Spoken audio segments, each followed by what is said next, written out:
Culture et société. Un dernier Centre Bell pour Carl Tremblay, quelle soirée, 14 000 personnes à l'intérieur, quel hommage et des témoignages tellement touchants de ces comparses des Cowboys fringants. Absolument. Puis hier soir, là, c'est important de mentionner qu'il ne faisait pas froid, mais frette, Alexandre. À l'extérieur, plutôt du Centre Bell, également, les fans étaient au rendez-vous aux alentours de 20h. Je regardais comme des centaines de milliers de Québécois parce que à 8h08 hier soir, il y avait plus de 120 000 personnes qui étaient sur la page Facebook des Cowboys fringants pour écouter justement ce qui se passait en direct du Centre Bell.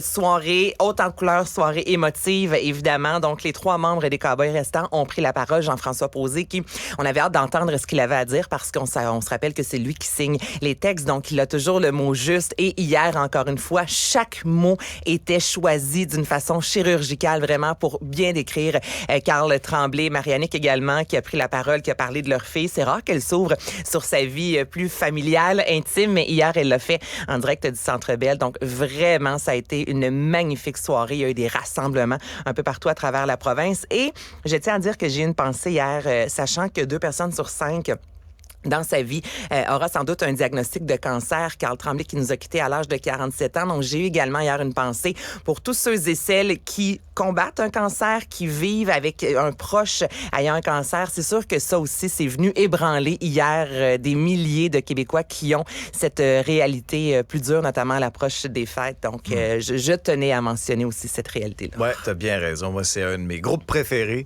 J'ai été très, très touché par cet hommage-là.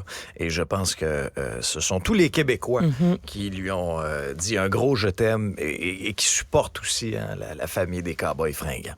Bon, Anaïs, dans le dernier épisode, on mémérait un petit peu. Parce que là, c'était pas officiel. On est des mémères. Mais là, c'est fait. On connaît maintenant l'identité de la personne qui va succéder à Gino Chouinard à l'animation de Salut Bonjour. Et c'est notre amie Ève-Marie Lortie. Ève-Ma, voilà, pour les intimes. Donc, Ève-Marie qui... ça a été annoncé officiellement hier à 10h. Bon, certains s'y attendaient. Il y avait des rumeurs, mais tant que c'est pas confirmé, ce n'est pas confirmé. Donc, ça a été annoncé hier par Gino Chouinard, Mimosa, toute la belle gang qui était justement au rendez-vous. Ève-Marie Lortie, qui, je vous rappelle quand même, a Salut Bonjour tatoué sur le cœur depuis 20 ans déjà. Donc, ça lui revenait, ce magnifique défi-là. Elle qui entrera en poste officiellement en septembre 2024. Donc, si vous avez bien compris, on joue un peu à la chaise musicale, parce que là, il y a un siège qui vient de se libérer à Québec. On n'a absolument rien, Alex et moi, à vous apprendre ce matin. Personne ne sait ce qui va se passer à Québec, mais on sait qu'une nouvelle personne sera à la barre également en septembre prochain de Salut Bonjour Week-end avec toi, mon Alex. C'est quelque chose quand même, parce que Ève-Marie devient la première femme. Il y a un autre plafond de verre qui est brisé. À avoir les rênes de cette émission-là, qui est tellement iconique au Québec, qui occupe une place. Puis bon, je suis bien placé aussi pour en parler parce que j'ai le privilège d'y travailler depuis 10 ans. Qui a une place tellement importante dans le cœur des Québécois. C'est un grand privilège de réveiller le Québec, de faire partie de cette routine-là du matin. Et moi aussi, je suis d'accord avec toi, Ève-Marie, c'est tellement la personne toute désignée pour ça. C'est une grande dame de la télévision. C'est la personne que je connais qui a la plus grande culture générale. Moi c'est aussi. impossible, Ève-Marie, de la prendre de court sur un sujet. Elle sait tout, elle connaît tout, elle voit tout. Elle peut passer d'un segment cuisine à être en train de faire des ailes de poulet, à interviewer un premier ministre dans le segment suivant.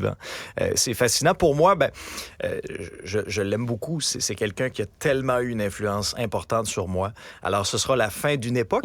Ce sera la fin d'un beau mariage télévisuel qui aura duré 10 ans, mais je suis tellement content pour Ève-Marie. C'est bien plus que mérité. Enfin, la logique aura été respectée.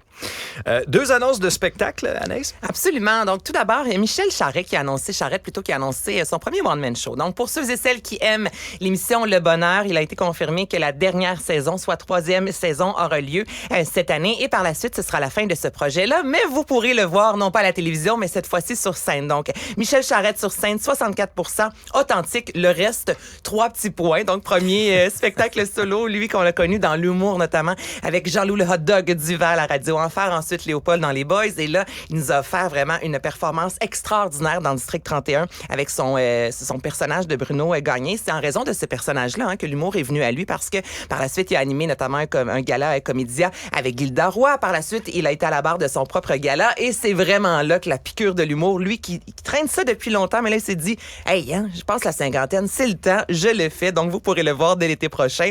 Et autre annonce, cette fois-ci, c'est Alain Choquette qui, il y a quelques temps de ça, nous annonçait que son dernier spectacle, La mémoire du temps, serait justement, Alexandre, son dernier spectacle. Et là, pandémie, il n'a pas pu monter sur scène comme prévu. Ensuite, il y a eu une crise cardiaque qui change également la donne dans un parcours de vie. Donc, il n'a pas pu vivre à 100% ce qu'il désirait vivre. C'est ce qu'on lit dans le Journal de Montréal. Donc, il s'est dit, OK, je me paye la traite pour un dernier spectacle entre histoire et illusion. Donc, oui, évidemment, il y aura de la magie, de l'illusion, mais on revient également sur la carrière de Alain Choquette. Donc, ça, ce sera disponible également dès 2024. Allez faire un tour sur son site Internet pour connaître toutes les dates. Merci, Anaïs. Salut! Bye.